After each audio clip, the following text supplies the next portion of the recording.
Okay, welcome to NRL Hub's first video on junior coaching and development. We've got Andrew and Jack, who are both coaches at different levels of the game. We're just going to have a chat about how to deal with overbearing parents in the game at both an under-8s and an under-16s level. So we'll start with Andrew, who coaches at the under-8s. How do you deal with overbearing parents and what sort of issues do they bring? I think with a couple of years of experience now, maybe it's trying to preempt the issue. So speaking to parents before it becomes a problem, explaining that maybe not every kid will get the Man of the Match award, and that we have achievement awards for recognising achievements on the day. And Man of the Match award or Player of the Week award should go to the Player of the Week, the one who's made numerous tackles, scored a few tries, and also stopped a few tries as well. Okay, so just on that, how do you tell a parent that the kid is not going to be the next Jared Hayne when they think that their child is the superstar in the making? I'm not saying they're not going to be the next Jared Hayne, but all I'm saying is that the actual Man of the Match award goes to that player on the weekend. If another kid has made 5 or 6 tackles, then they get the encouragement award. And the best way to avoid conflict is to actually have mutual people doing it. So maybe approach the coach from the other side and say, who do you think was Man of the Match? Or have the manager score it, maybe, and try and avoid getting family to do it. Yeah. Look, if I could just Jack? I know when I was coaching under-8s, the emphasis was mainly on enjoying the game, exactly. loving the game, yep. And quite often you'd have your 1 or 2 parents that would just go another step further and take it a little bit too seriously, shall we say. So the way we addressed it at the junior level was directly with the parents, yep. But what we also have, even at the under-16s level, we have ground managers. And they pretty much monitor everything that's going on. So if you do have unruly parents, and I've actually seen it where the ground manager basically asks them to leave. Mm-hmm. Either they're going to tone it down or they leave. Yep. So they try and nip it in the bud early. So look, under-8s, our emphasis was developing skills, mm-hmm. Sharing awards, but also loving being out on the field. I actually had an altercation with a parent a couple of years ago, and blew up on the field. Wasn't, I suppose, in a verbal, didn't get physical. And what was it about?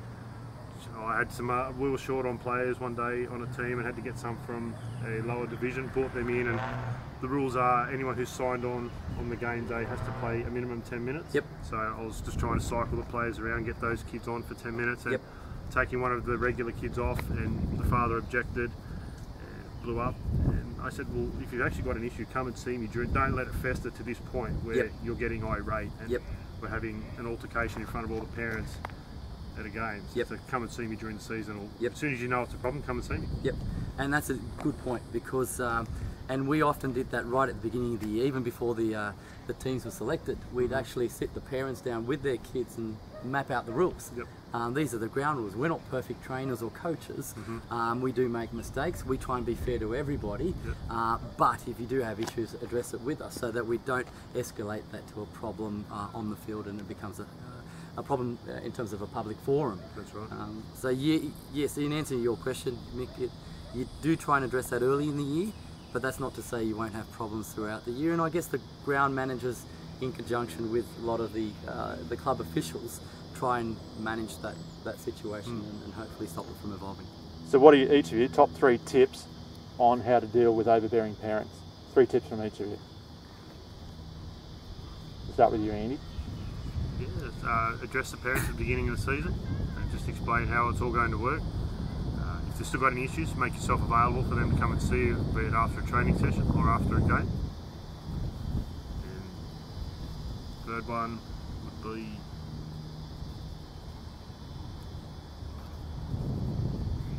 encouragement? Yeah, encouragement for the kids. Yeah, look, making sure they enjoy it at the end of the day. I'll break it down to one point, Mick. It's communication. So if you, like Andy said, if you communicate early in the year in terms of what the ground rules are, and you communicate throughout the year, you give them updates on how their son or daughter is going, and then the club has a policy which they adhere to, and it is around communicating what the rules are, what we can tolerate and what we can't tolerate, providing that's effectively. That's not to say that parents won't go over.